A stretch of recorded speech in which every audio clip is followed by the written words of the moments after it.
When I was little, I remember my mom saying how she wished she could certify who would go teach her format. My mother had thousands of students, but she always felt that they didn't stick around long enough. She wanted them to study longer. She wanted them to get more knowledge and information. And this was a time where dancers were studying 6 months, maximum maybe 2 years, and running off and teaching her format. And my mother had so much more to give. She continues to create all the time.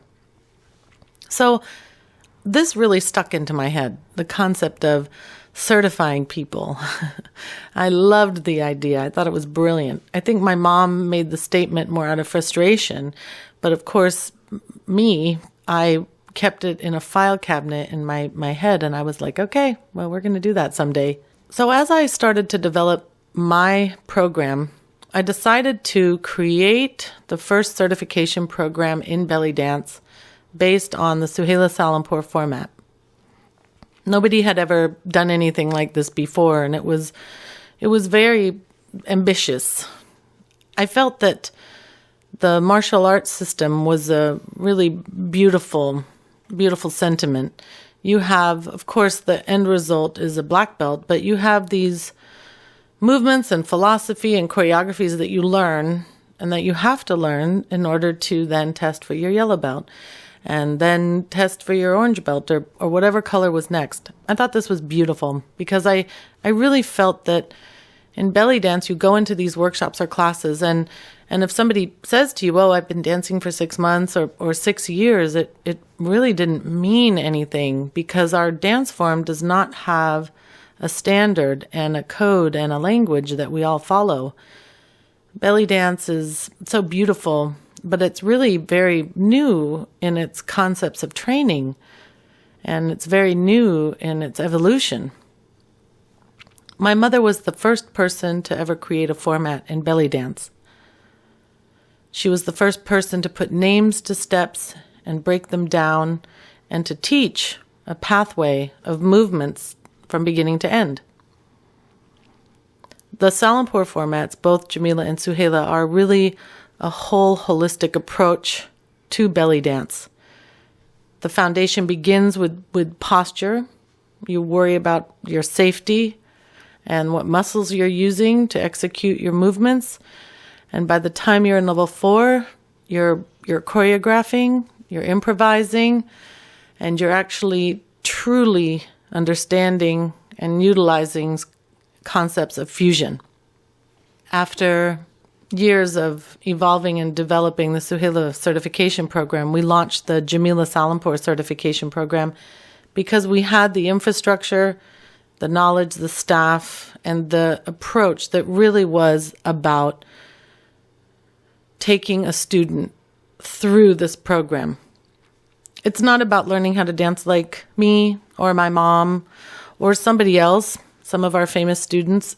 It's about teaching the student to be the best that they can be and guiding them through their artistic path with the Salimpour format as a strong foundation. In the Salimpour School, it's very important for us that you actually stay connected.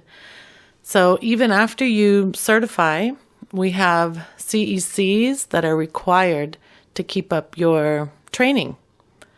The school is constantly growing, we're constantly evolving and developing, and it's really important that you are getting the current information, you're updating your book of knowledge, and the CECs keep you connected to the school, keep you growing, keep you learning, evolving. It's not just about coming and taking a workshop and then you leave with a piece of paper that says you attended.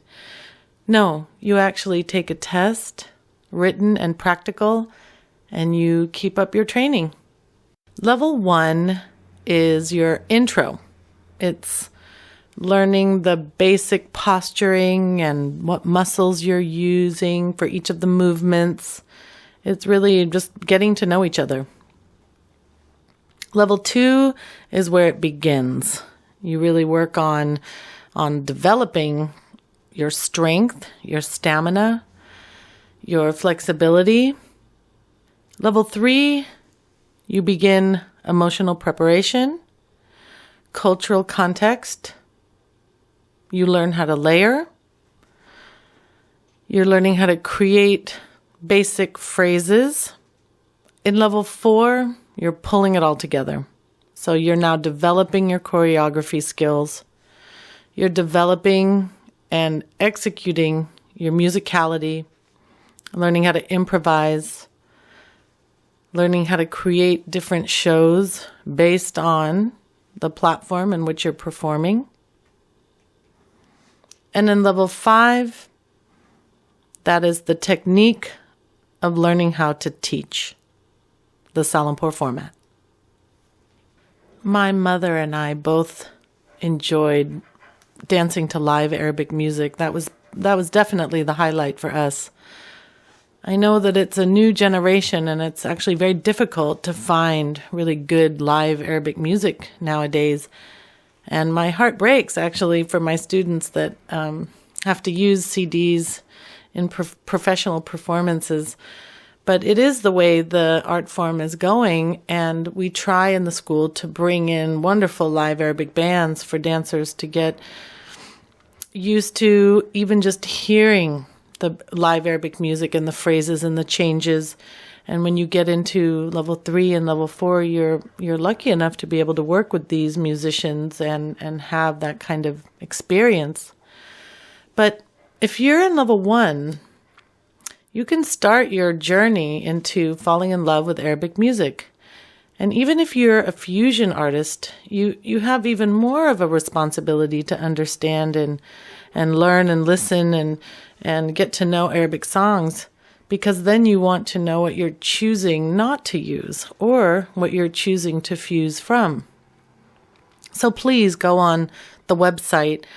We've created a music list for you. It's top songs every belly dancer should know, and start listening and just evolving your relationship and your ear to Arabic music. And some of these classics are, one song is like an hour long. So, if you have a commute, or if you're cleaning your house, or if you're just laying around, put on one of these songs from the song list and get to know Arabic music.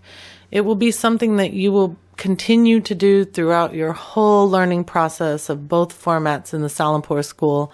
And the more you understand about Arabic music and you really learn to love and appreciate and respect the culture and the aspects of the culture that have created the love affair that you have with the dance form, then the stronger dancer you will become. So when you study the Salimpour format, and you come into the Salimpour School, you are learning and joining a legacy. And we also take very seriously the responsibility to the culture. And you're learning not just about the culture, the legacy, and the movement, but you're learning about yourself and your artistic goals. But the Salimpour School, we take very seriously our educational values. It's a real school. We have high integrity when it comes to representing this culture and the Salimpour family. And it doesn't matter if you're just doing this for fun or if you want to be a professional. 90% of our student body are hobbyists, but they take themselves very seriously and they value the time that they want to put into this art form. And we train dancers that are hobbyists the same as we would train somebody who wants to become a professional. In the Salimpour School, it's the real deal.